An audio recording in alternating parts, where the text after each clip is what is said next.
So to stuff the bird or not, you can make your stuffing. Just make sure that it is put in the bird right before you cook it. Do not put it in the bird and leave it like that. Even if you're going to put it in the fridge and cook it the next day, it will work. You will just have a dried out turkey because you have to cook it longer because the stuffing is cold.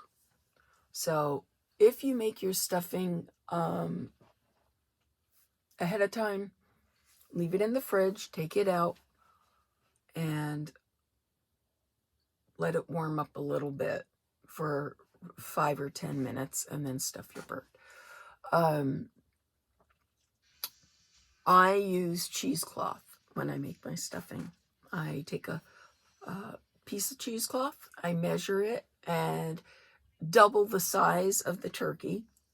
I unwind it, fold it in half, and I stick it in the cavity with the 4 corners on the outside. And then I take my stuffing, I stuff it in the bird, and I pack it in, tie the cheesecloth up, and it's done. So you have your bird stuffed, you are ready to cook it. If you use a roasting bag, remember to put that tablespoon of flour in there so it doesn't explode. If you're ready to cook it without a roasting bag, I highly suggest using a roasting pan, a good roasting pan, if you have one, and a roasting rack. It lifts the bird up. It cooks evenly underneath. It's a great investment to have a really good roasting pan and a really good roasting rack. Those are 2 things you will use throughout your lifetime, and you should really invest in them.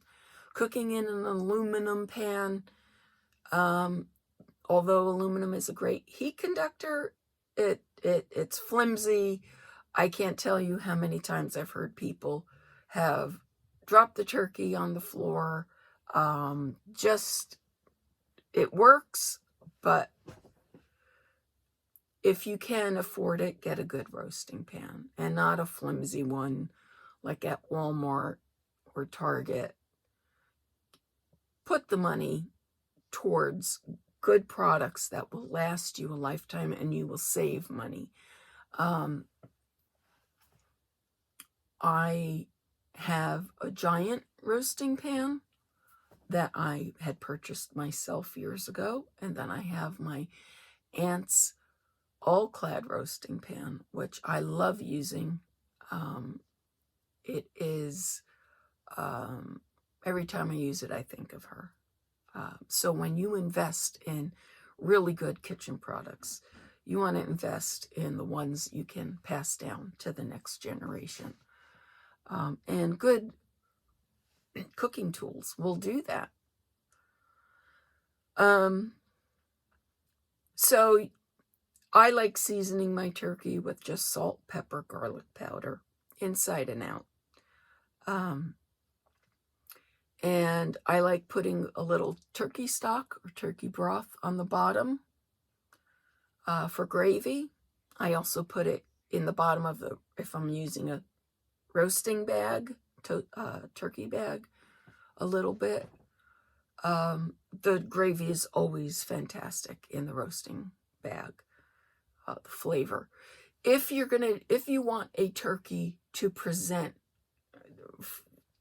at the table, I don't suggest a roasting bag because the skin may come off. If you want a pretty bird, you're going to roast it in a roasting rack in a great roasting pan, and you're going to do the butter, and you're probably only going to have to baste it 1 or 2 times. You want to do that, you got to open the oven and check your turkey anyway. So if you have a baster, it's great. You just use your baster, scoop it up, and, put it on top of your turkey a few times. Cover it with your stock and broth or butter. Take your temperature after a couple hours. Make sure that you don't overcook your turkey. That is the biggest thing. And that's why I like using a roasting pan, because it lifts the turkey or prime rib or whatever it is. It lifts it up. The heat distributes evenly, and you get a better result. So I suggest cooking and using a thermometer always. I use a meat thermometer when I make chicken tenders. Whenever you're cooking turkey or poultry, 165, 170 is really 170 is prime, especially for like chicken fingers or chicken tenders. But for a turkey, you want to take the thermometer and you want to stick it in the thickest part of the thigh till it's 165, 170. Same thing with the breast, the thickest part of the breast. 170 is where I cook it to, because the breast is on top. You're going to have more heat circulating. Your breast is going to cook before your thighs. So 165, I know there's a lot of different things out there. And like I said, I worked for Williams-Sonoma for years, and that is what we taught people. And now they've upped it because they're afraid of people getting sick, I guess. I don't know. But 165, the juices run clear. And that's what you want to look for. When you stick your thermometer in, the juices from the turkey should run clear. They shouldn't be pink or pinkish. They should be clear. That's really important. And I've never had a dry turkey, ever. And I mean never. I've cooked them in the roasting bags and my regular butter inside. And I cook them at 325 to 350, depending on which oven I'm using. Every oven's different. I also highly suggest you get an oven thermometer and test your oven for accuracy so you know exactly what your temperature is out in your oven. That's really important.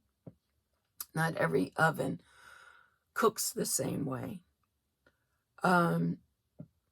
So the reason I use cheesecloth for my stuffing is because I like to just grab the bag and pull it out. And I have all of my stuffing, and it's not in there to get bacteria or grow bacteria. And you just cut the bag open and put it in your bowl, and it's done. Put a little gravy on top, and it's great. The next thing is holding your turkey. Say that your turkey, I like getting my turkey done an hour before serving. I cover it, I take it out, I take the stuffing bag out, I put that in the bowl that I'm going to serve it in, and I cover it with aluminum foil and a towel. And then I take the turkey, I put it on the platter I'm going to serve it on, and then I put aluminum foil over that. And I take a couple towels and I place that over. And what that does is it keeps it warm. I throw my sides in the oven to cook, whether it's potatoes or vegetables, what have you. I usually make my desserts the day before, so I don't have to deal with that the day of. But you want to serve hot food, and putting it back in the oven is only going to dry it out. I do not suggest that. Putting the foil over the turkey and a couple of big clean towels usually does the trick. also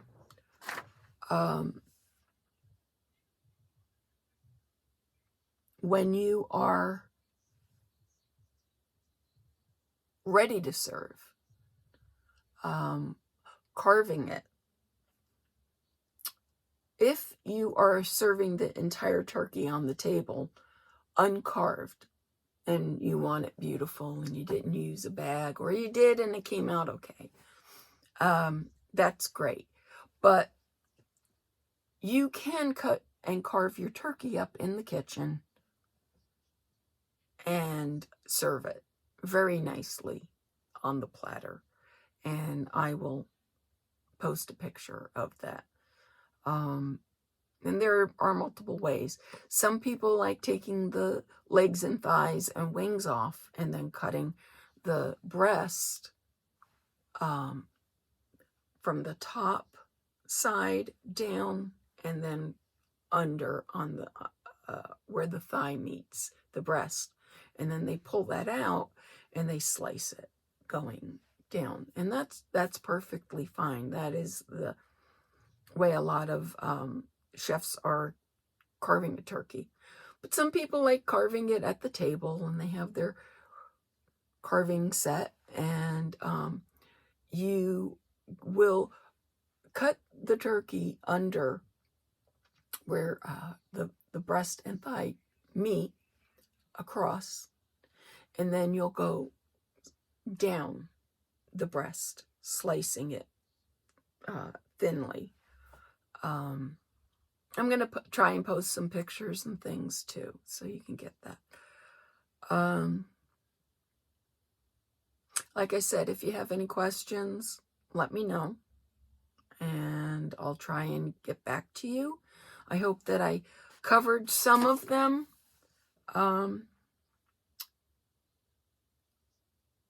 And I hope you make a turkey and it's delicious. Just always remember, it's just like cooking a chicken. Don't be afraid. Don't be scared.